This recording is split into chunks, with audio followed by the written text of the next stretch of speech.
não tome o... Vamos lá, não tome o controle. Diga para quem está do teu lado assim, olha, nunca tome o controle. O tema é nunca tome o controle. Colossenses capítulo 1, verso 16, diz o seguinte: pois nele foram criadas todas as coisas nos céus e na terra, as visíveis e as invisíveis, sejam tronos ou soberanias, poderes ou autoridades. Vamos ler o final comigo? Vamos lá? Todas as coisas... Vamos mais forte, vamos lá?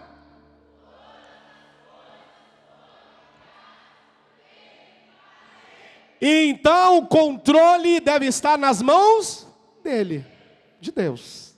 Amém? O maior erro, querido, que uma pessoa pode cometer na vida, não é casar com a pessoa errada. Não é escolher uma profissão que não dá dinheiro. O maior erro que alguém possa cometer também não é de um dia ter pecado, de um dia ter caído. Outra coisa também não é de escolher o candidato errado no dia das eleições. O maior erro que alguém pode ter também não é de escolher torcer para o Botafogo ou para o Vasco. Não é verdade? Fluminense. Não, queridos. Isso não é o maior erro. Deixa eu te falar qual é o maior erro que uma pessoa pode cometer. O maior erro que uma pessoa pode cometer é decidir tomar o controle da sua vida das mãos de Deus. Sabe por quê? Todas essas coisas que eu falei para você aqui agora, casar com uma pessoa que você talvez pense que é errada, torcer para o time errado, e eleger uma pessoa errada, isso aí, querido, todas essas coisas que nós dissemos acima, podem ser resolvidas quando, e simplesmente quando, nós deixamos Deus decidir por nós, ou seja, Ele ter o controle da nossa vida. O Santo Agostinho uma vez disse o seguinte: ou seremos controlados por Satanás, ou pelo eu, ou por Deus. O controle de Satanás é a escravidão. O controle do eu é a soberba. E o controle de Deus é a vitória.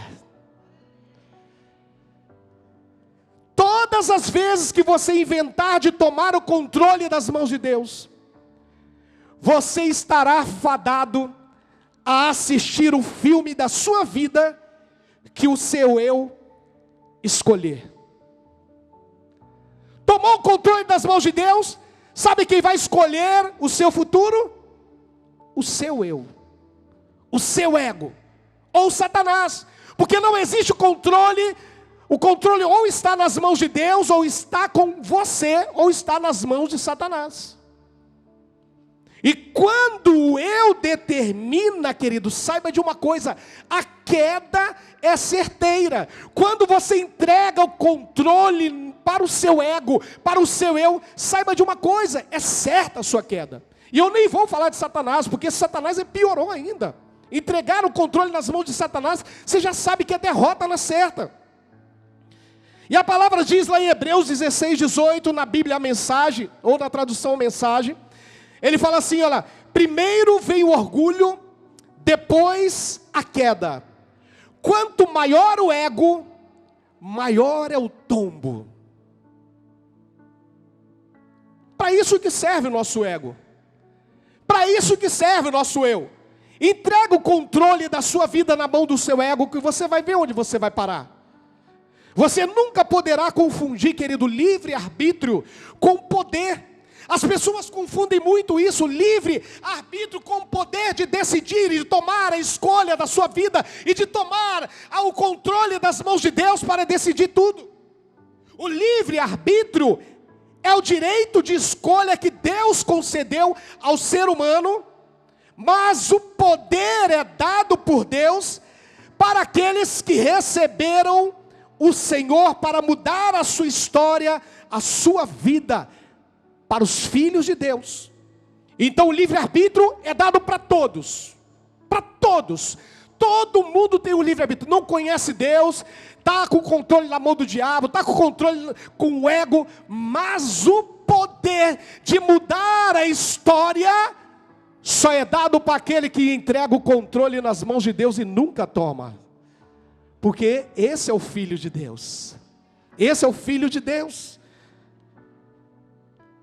Em João capítulo 1, verso 12, a palavra diz: mas a todos a quantos o receberam deles o poder de serem feitos filhos de Deus, aos que creem em seu nome. Deixa eu te falar, você tem o direito de escolher o que fazer com a sua vida, mas só tem o poder de mudar as consequências dessas escolhas aquele que é filho de Deus e deixa o controle nas mãos dele.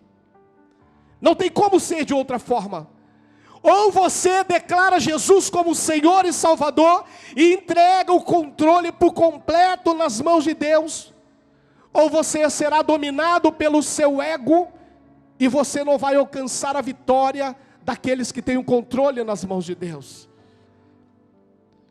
O C.S. Lewis diz uma frase muito interessante, ele diz o seguinte: quanto mais deixamos que Deus assuma o controle sobre nós, mais autênticos nos tornamos, pois foi Ele que nos fez. Nós fomos criados à imagem e semelhança de Deus. Se deixarmos o Criador dominar a criação, que somos nós, mais parecidos com Ele nós seremos. E não seremos abalados, como nós cantamos essa noite, não seremos abatidos, porque nós sabemos que o controle da nossa vida está nas mãos de Deus. Então, nunca tome o controle. Nunca tome o controle. Mas nós somos mestres para assumir, para querer assumir o controle da nossa vida, querido. O ser humano é mestre para querer tomar o controle das mãos de Deus, e quantas vezes nós tomamos? Todas as vezes que nós fazemos tal coisa, nós tropeçamos e quebramos a cara. Mas eu quero te dar um conselho para 3 situações que o Senhor falou comigo nesses dias, em que nós somos tentados a tomar o controle das mãos de Deus. Por várias vezes nós somos tentados a fazer isso. Como nós vimos aqui um pedacinho, trecho falando da vida da pessoa. Ele escolhe, ele decide. Ele não quer deixar o controle nas mãos de Deus. E ele decide a hora que ele vai. Ele decide a hora que ele vai fazer. Ele decide a hora que ele vai tomar uma decisão. Ele decide quando ele vai colocar as mãos. Ele decide quando ele vai tirar as mãos. E isso é perigoso. Isso é perigoso demais. E eu quero te dar um conselho poderoso nessa noite. De 3 situações que nós somos tentados a tomar o controle nas mãos de Deus. Primeiro, nunca tome o controle, mesmo quando a promessa parecer que está demorando.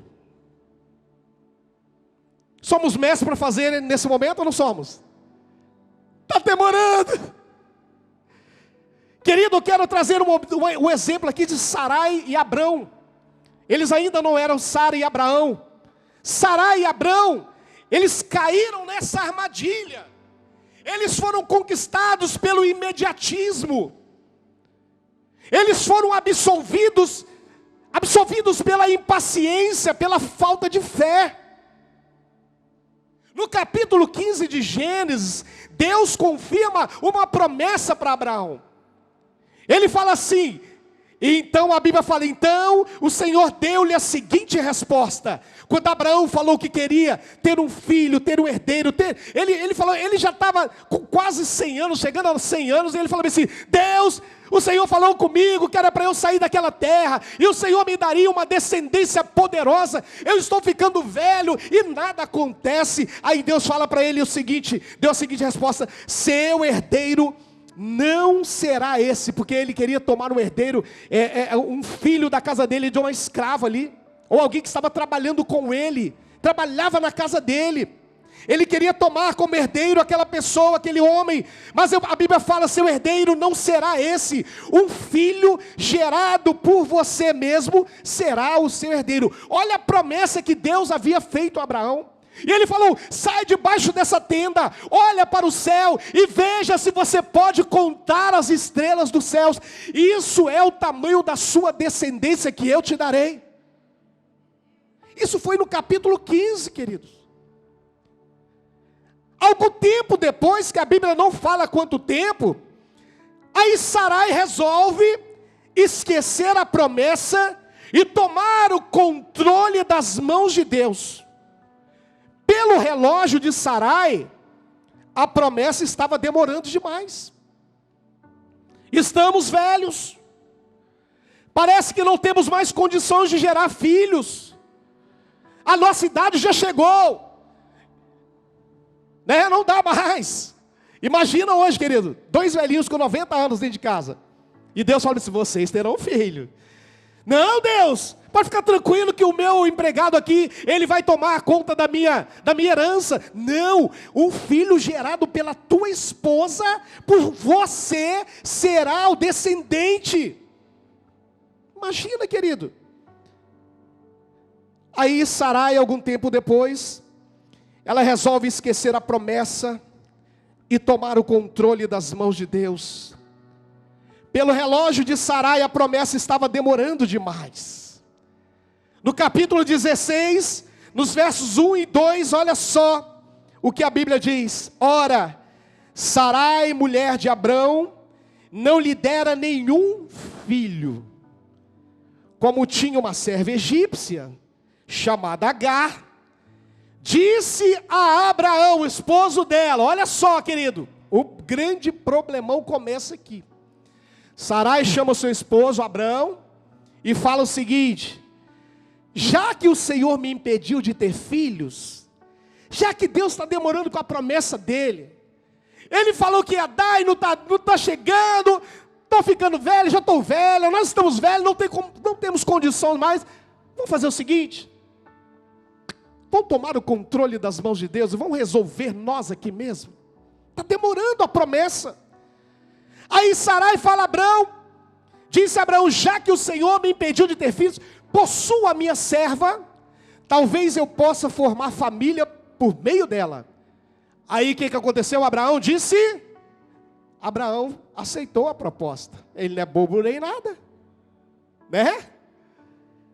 A velhinha trocava por uma novinha, não é verdade? Opa! Deixa comigo, esposa, isso é tranquilo, vai dormir em paz, não é verdade? Era como se fosse, querido, uma lei da época, o filho da escrava pertencer à sua senhora, ela dava o seu marido, e o filho que fosse gerado através dele com aquela escrava, pertencia à senhora e não à escrava. Olha só, Sarai dando um jeitinho para Deus, tomando controle, a promessa parecia que estava demorando, Deus havia prometido, eles tinham promessa, mas parecia que estava demorando, então Sarai resolve, não, Deus, pum, me dá o controle, deixa eu dominar a minha vida, está demorando demais. Mas nessa tomada de decisão de Sarai e Abraão, quando eles decidem resolver o problema da demora da promessa, ou seja, quando eles decidem dar uma mãozinha para ajudar Deus, começa uma das maiores tragédias da humanidade. Uma guerra interminável entre dois povos, Ismael, filho de Abraão com a escrava, e depois o menino que foi gerado, filho da promessa com Abraão e Sara, Isaque. Sabe o que aconteceu, querido? Simplesmente é o que você vê na televisão até hoje. A guerra entre os judeus e palestinos surgiu aqui. Surgiu, sabe como? Quando alguém achou que a promessa estava demorando, Deus está tardando em me dar ou cumprir a sua promessa, deixa que eu tomo o controle e eu resolvo essa situação. Entenda uma coisa, querido, nessa noite. Sempre que você colocar a sua mãozinha para que a promessa aconteça no tempo que você deseja, Deus tira a sua poderosa mão e deixa acontecer. Pegou aí? Vou falar de novo, anota. Sempre que você colocar a sua mãozinha para que a promessa aconteça no tempo que você deseja, Deus tira a sua poderosa mão e deixa acontecer. Pegou aí? Dá uma futucada e falou para você: é pesado isso, filho. Amém? Pastor, mas está demorando a promessa. Deus está tardando demais em cumprir. Está demorando. Deus falou que aconteceu ano passado, ainda não se cumpriu.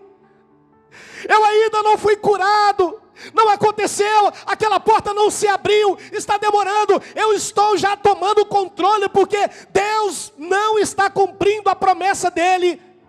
Deixa eu te falar, querido, não é a promessa que está demorando, é você que está atrasando a promessa com a sua ansiedade.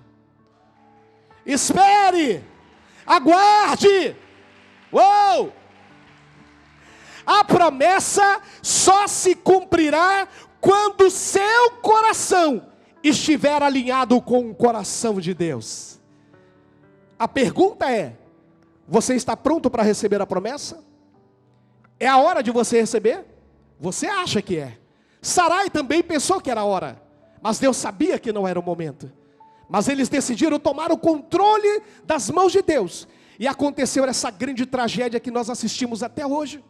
Você quer tragédia para a sua vida?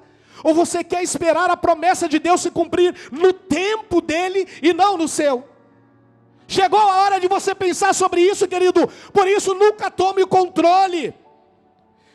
Nunca tome o controle, mesmo quando pelo seu relógio a promessa estiver demorando demais. Saiba que toda promessa ela deve passar pelo teste do tempo. Há um tempo certo. Isso só vai acontecer quando você estiver preparado para recebê-la.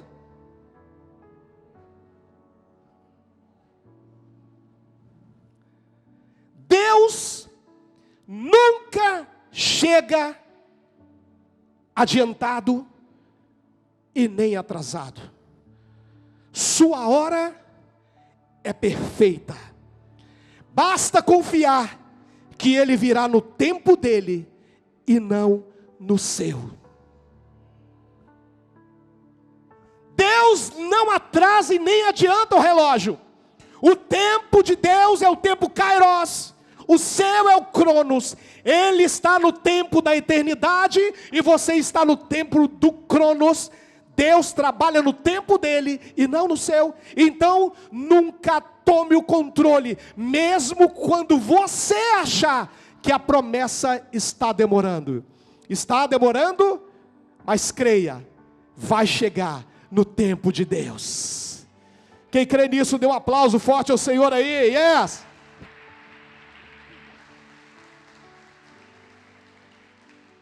Outro conselho que eu quero dar a você aqui nessa noite: nunca tome o controle, mesmo quando depois de uma grande conquista, tudo parecer sob controle. Pegou aí? Vamos ler juntos lá? Vamos lá. 1, 2, 3. Nunca tome o...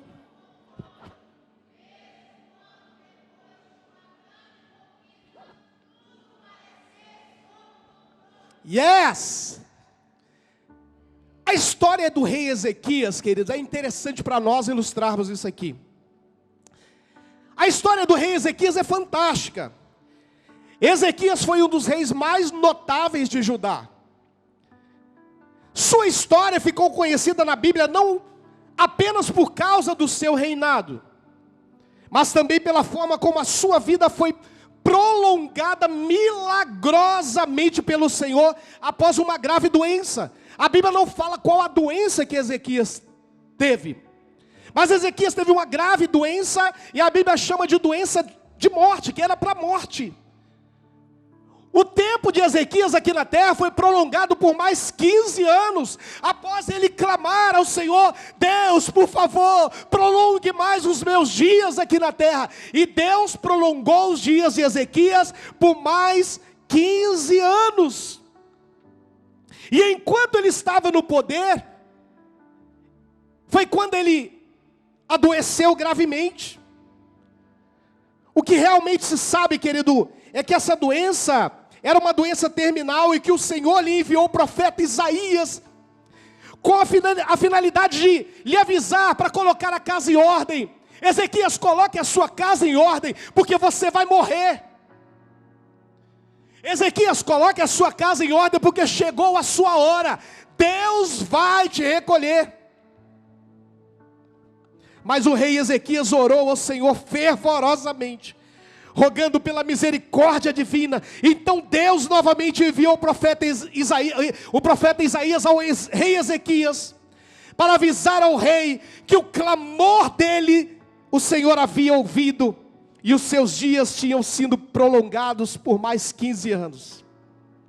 Além disso, na mesma ocasião, Deus garantiu a Ezequias que livraria seu povo da ameaça dos assírios. Olha quantos milagres a Ezequias, olha quantas bênçãos Ezequias estava recebendo.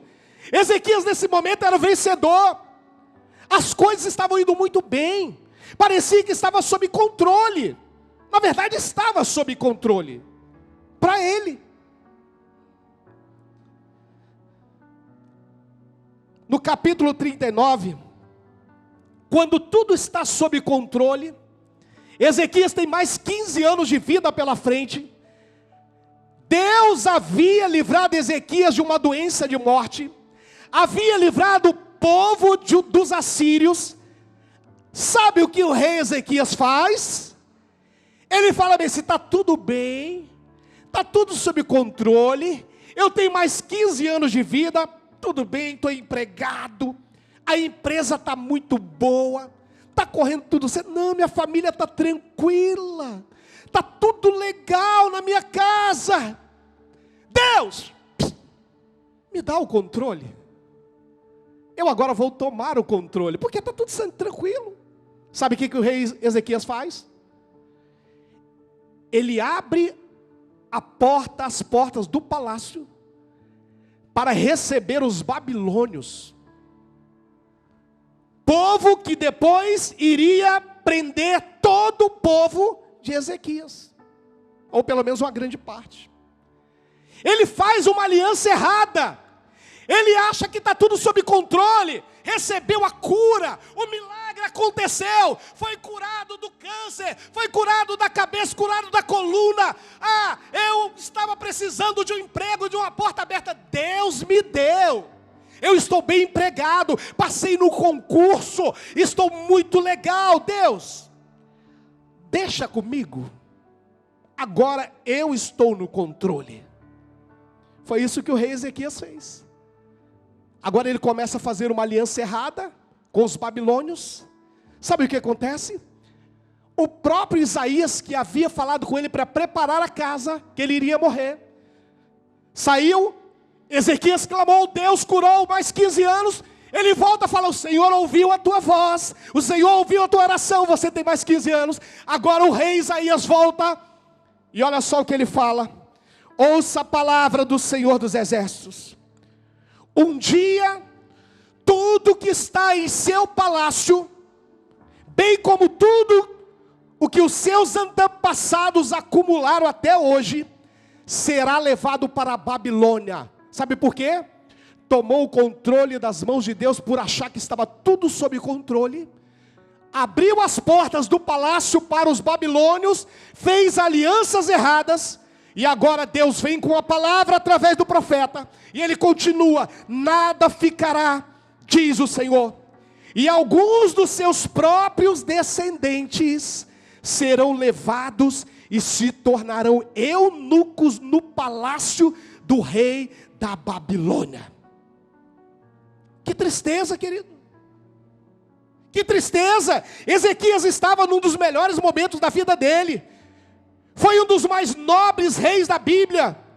Recebeu um dos maiores milagres que a Bíblia relata na vida de um ser humano. 15 anos a mais de vida.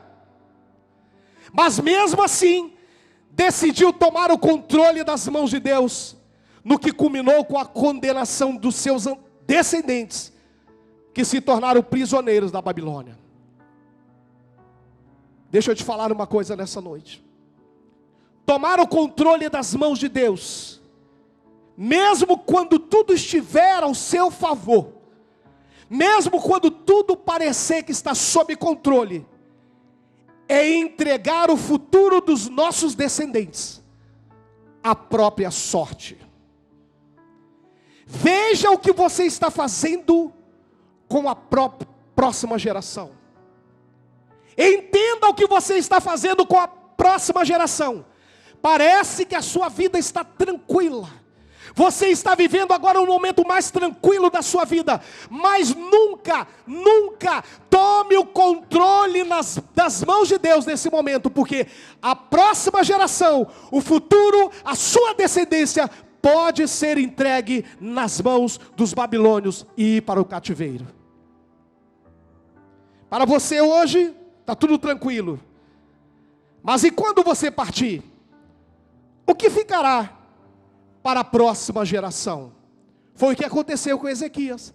Ezequias viveu os 15 anos dele tranquilo. Tudo correu bem. Mas quando ele morreu, o povo foi levado cativo para a Babilônia. Sabe por quê? Diga por quê? Tomou o controle das mãos de Deus, quando tudo parecia que estava bem. Qual é a sua situação hoje? Eu não sei, talvez seja a primeira. Talvez você está aguardando uma promessa e você achou que estava demorando demais e tomou o controle. Ou quem sabe essa agora, está tudo bem na sua vida, as promessas se cumpriram, Deus te curou, Deus te lavou, Deus resgatou, Deus te deu emprego, abriu a porta, te deu uma família, te deu uma esposa, te deu um esposo, te deu filhos maravilhosos. Você acha que está tudo bem, mas agora você fala assim: o controle agora é meu, Deus. Eu não preciso mais de ti. Cuidado, querido. E a terceira, que eu quero te dizer aqui, o terceiro conselho, já pode subir, por favor.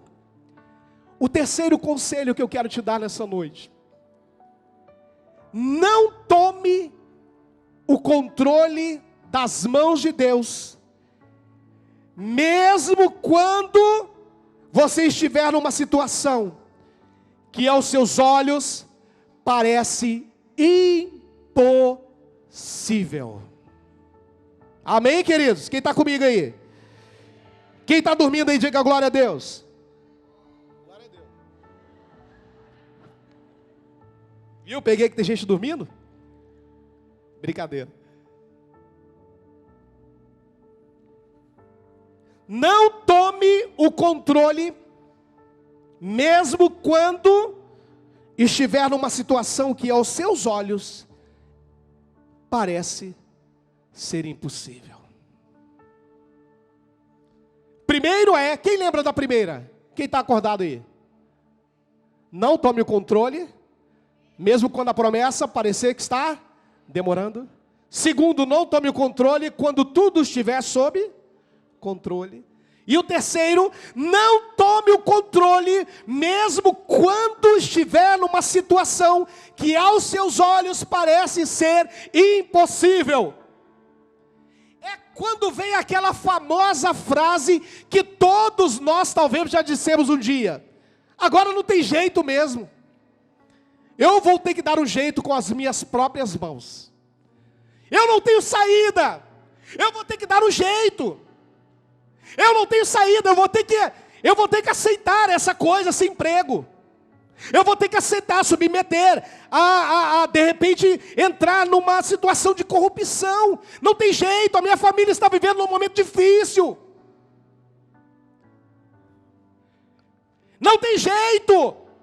Eu vou ter que comprar aquela situação lá que eu sei que aquilo está errado. Mas eu tenho que dar meu jeito.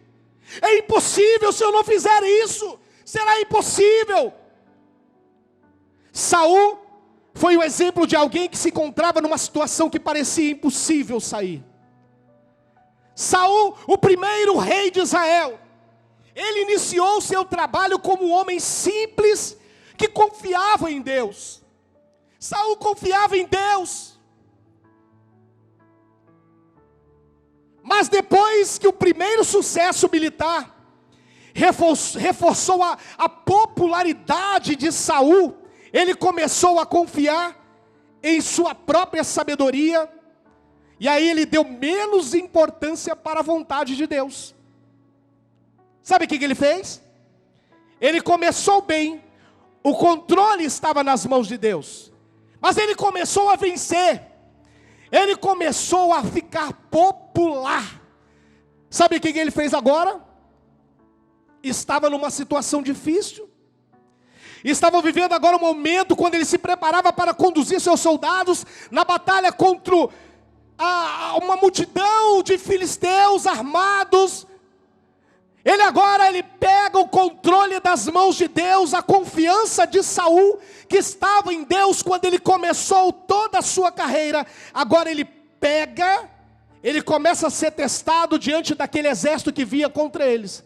Ele fala: Deus, não tem jeito, eu sou o cara, estou vivendo agora no impossível, parece que não tem jeito, então deixa comigo. Vá! Tomou o controle das mãos de Deus.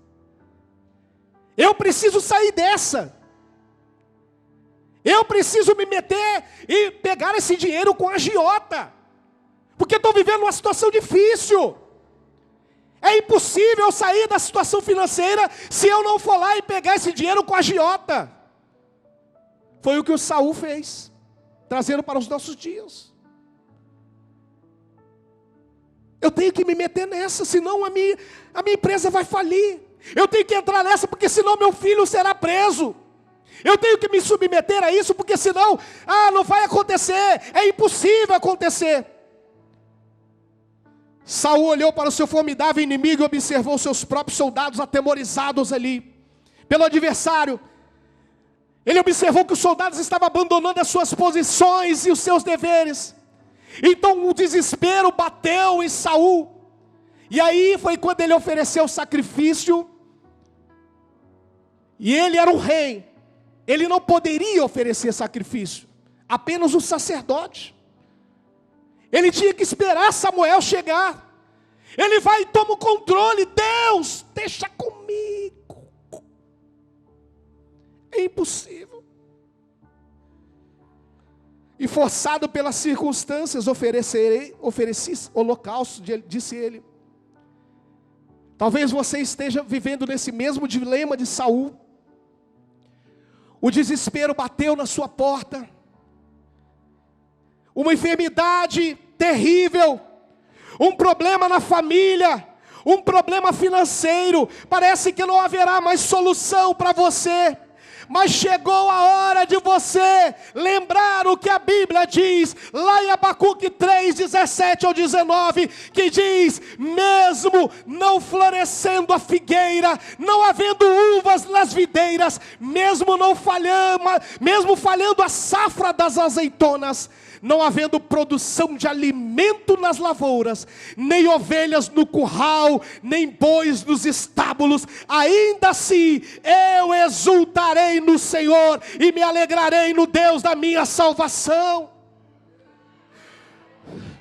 O Senhor soberano é minha força, Ele me faz os meus pés como do servo, Ele me habilita a andar em lugares altos. É nos momentos mais difíceis, queridos, é no momento que parece que a impossibilidade chegou, e você é talvez levado a querer tomar o controle das mãos de Deus. É quando você se depara com o mar à sua frente, dos lados montanhas, e atrás vem um exército de inimigo querendo te abater, mas Deus fala para você nessa noite: marche, marche, porque o impossível é comigo.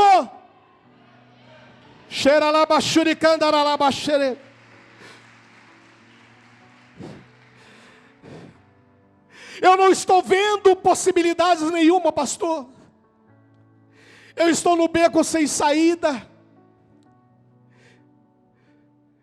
Eu estou como o povo saindo do Egito. À frente o grande mar, atrás os inimigos, do lado as montanhas. Eu não estou vendo possibilidade para a minha situação. Pastor, eu vou ser bem sincero para você. Eu entrei nessa noite aqui desesperado, desesperançoso. Eu entrei nessa noite aqui, para mim seria a última reunião que eu viria. Eu já estava pensando em acabar com tudo, desistir de tudo. Eu já estava pensando em tomar o controle das mãos de Deus e decidir a minha própria vida.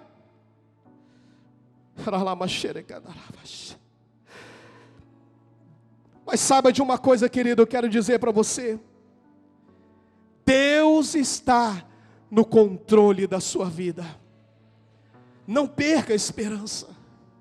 Não pare de lutar. Nunca tome o controle, mesmo quando você achar que é impossível. Mesmo quando você estiver numa situação que parece ser impossível. E é isso, querido, é mais do que suficiente para você transpor o impossível. É quando você crê que Deus está no controle da sua vida. É quando você crê que somente nas mãos dEle a sua vida vai ter vitórias. E é como o Carlos Moisés canta, né? Aquilo que parecia impossível, aquilo que parecia não ter saída, aquilo que parecia ser minha morte, mas Jesus mudou minha sorte. Sou um milagre, estou aqui.